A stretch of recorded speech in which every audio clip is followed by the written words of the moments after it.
Our topic of discussion today is the antimycobacterial drugs. It is one of the most important topics in the pharmacology as well as in the medicine based on the history, as there is a huge ratio of the patients suffering with the TB either they are in a virulent phase or in a latent phase. So, moving towards our topic, today we will be discussing about the first line anti-TB drugs. Later on, we will be discussing about the other antimycobacterial drugs. So first of all, look at the picture. I did this coughing man here to give you guys a pictorial memory that the TB ripes a patient. You need to memorize this word, TB ripes the patient. What this ripes actually indicates, this is indicating all the first line anti-TB drugs. R stands for the rifampin, I stands for the isoniazid, P for the pyrazinamide, E stands for the ethambutol, and S for the streptomycin. I added the streptomycin from your Kadzin book. This is not considered as a first line drug according to your Lippincott, but you can give a reference from the Kadzin that it is mentioned as a first line drug there. So let's start with our first most important drug, that is the isoniazid. Isoniazid is basically the narrow spectrum drug. Why we are saying that is a narrow spectrum drug? Because we use it exclusively for the tuberculosis patients. So now moving towards its mechanism of action. First of all, isoniazid is given orally. It is firstly converted into its active form by the catalase peroxidase enzyme. That is the enzyme of the organism, as that the mycobacterial tuberculosis organism will be containing a catalase peroxidase enzyme which will convert the inactive isoniazid into the active isoniazid. Now this active isoniazid will inhibit two enzymes which are basically involved in the mycolic acid synthesis. Now what is this mycolic acid synthesis? If you have gone through your bacteriology section, you might read there that it is the cell wall component of the mycobacterium. So the two enzymes, including the acyl carrier protein reductase and beta ketoacyl ACP synthase, these two enzymes are inhibited by the activated isoniazid. When these two enzymes are inhibited, mycolic acid synthesis is blocked, and thus this drug acts as a bactericidal drug. This is quite simple. You need to memorize that it given orally in an inactive form, this converted into its activated form by the catalase peroxidase enzyme, which is also mentioned here as a CATG. That is the gene basically which is encoding for the catalase peroxidase enzyme. And this activated isoniazid will inhibit these two enzymes. These enzymes were involved in the mycolic acid synthesis, and it will act as a bactericidal. Moving towards the next drug, that is rifampin. I added here a point that you can see there that there is a rifampin. If you need to memorize this, if you remember that in the transcription there was a hairpin loop structure, it will be easier for you to memorize this mechanism of action related to the rifampin. Okay, what is the mechanism of action of the rifampin? It basically interacts with the beta subunit of the mycobacterial DNA dependent RNA polymerase. Simple is that you have a RNA polymerase and the beta subunit of that RNA polymerase binds with this medicine or antibiotic. This causes inhibition or the blockade of the RNA transcription. Now due to this blockade, it will lead to the cell death, and so we are saying that rifampin is also a bactericidal drug. So from the pin you can memorize that it is related to the RNA transcription blockade. Coming towards our other drugs, that is ethambutol and the pyrazinamide. In the ethambutol, if I talk about the mechanism of action, there is another cell wall component that is known as the arabinogalactan. It is mainly synthesized by the arabinosyl transferases. These enzymes are encoded by the EMB cab operons. Ethambutol basically inhibits these enzymes and thus interfere in the synthesis of the arabinoglycan. Thus, it is involved in inhibiting the growth of the cell. Thus, these are the bacteriostatic drugs.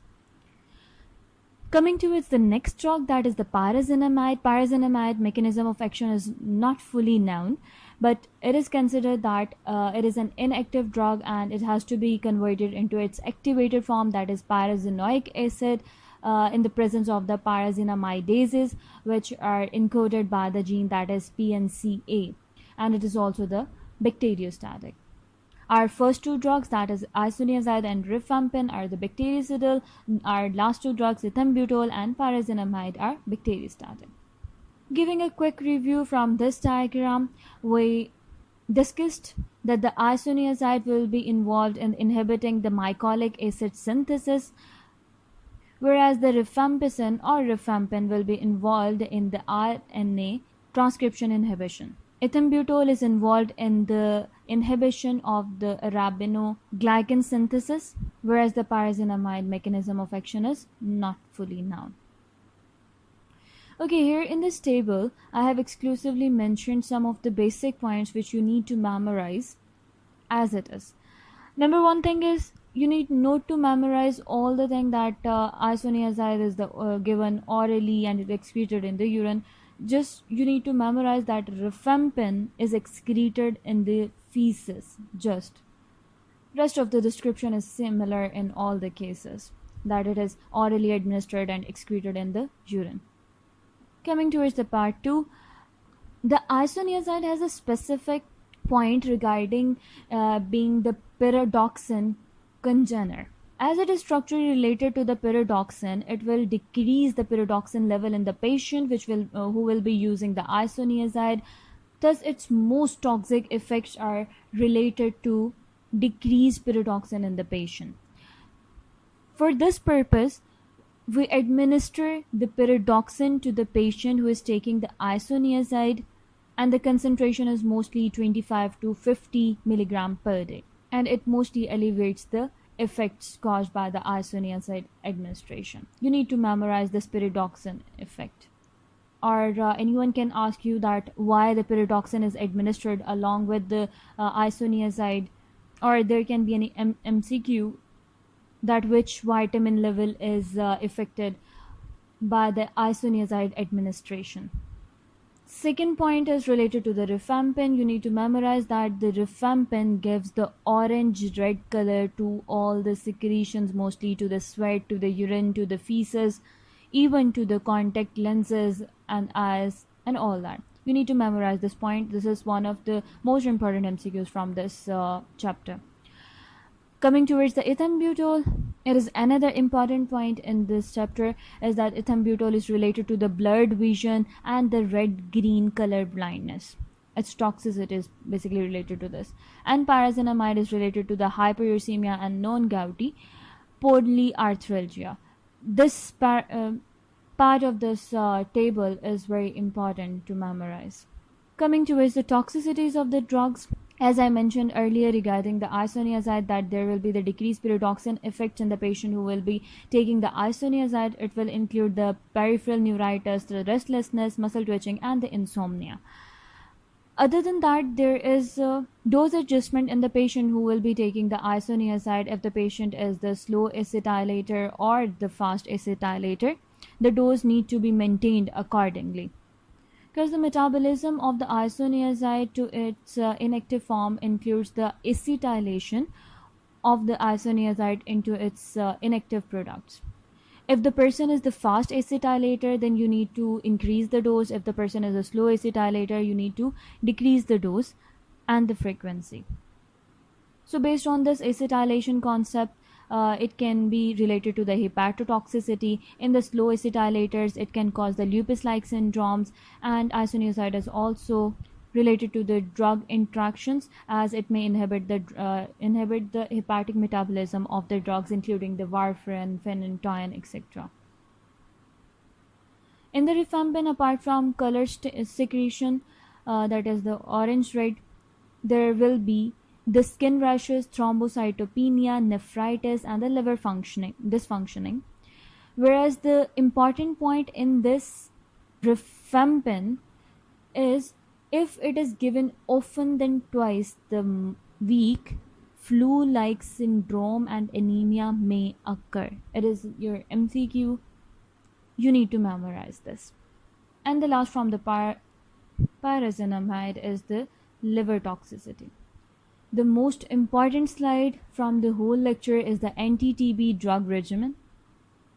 The standard regimen, which is recommended by medical practitioners, it includes the two phases, the intensive phase and the continuation phase. This is considered as the 2x4 and 4x2 rule, you can say that. In the intensive phase, you basically give 4 drugs for 2 months, including the isoniazid, rifampin, pyrazinamide, and ethambutol. You will be giving these 4 drugs for 2 months. Then, during the continuation phase, there will be the 2 drugs for 4 months, including the isoniazid and rifampin. As a whole, this regime will be of 6 months. There is alternative regimen. If you cannot recommend a patient more than 2 drugs, then there is alternative regimen as that 9 months prescription or 18 months prescription. This include the 9 months prescription will be the isoniazid plus rifampin, whereas 18-month prescription will include the isoniazid and ethambutol. If the person is isoniazid resistant, then we can recommend the rifampin, pyrazinamide, ethambutol, or the streptomycin for 6 months. It is for the case if the person is isoniazid resistant.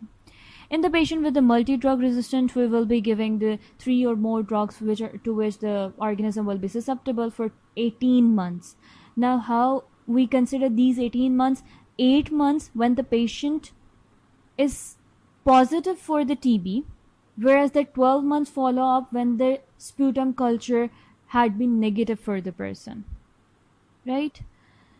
Now coming for the patient who is AIDS positive, you can say HIV positive, we prefer the rifabutin.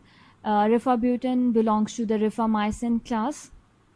And for the HIV patients, we prefer the rifabutin over the rifampin due to the reason that there is a high drug interaction of the rifampin with the drugs the HIV patient is taking. So we prefer the rifabutin over the rifampin.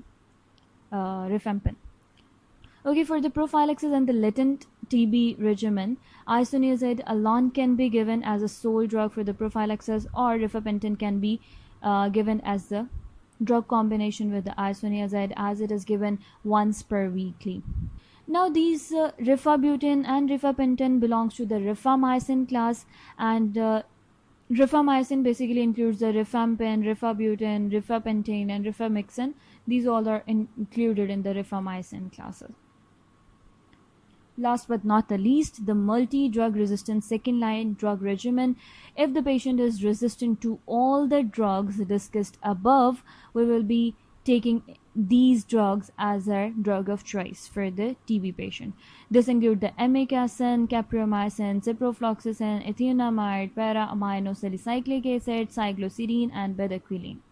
You need to memorize their name exclusively, and if you know the mechanism of action, it will be well and good.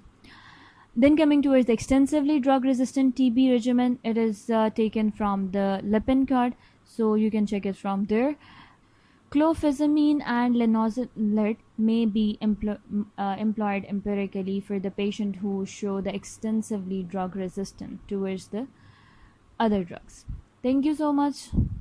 I hope it may help you guys out. Stay blessed, stay safe. Allah Hafiz.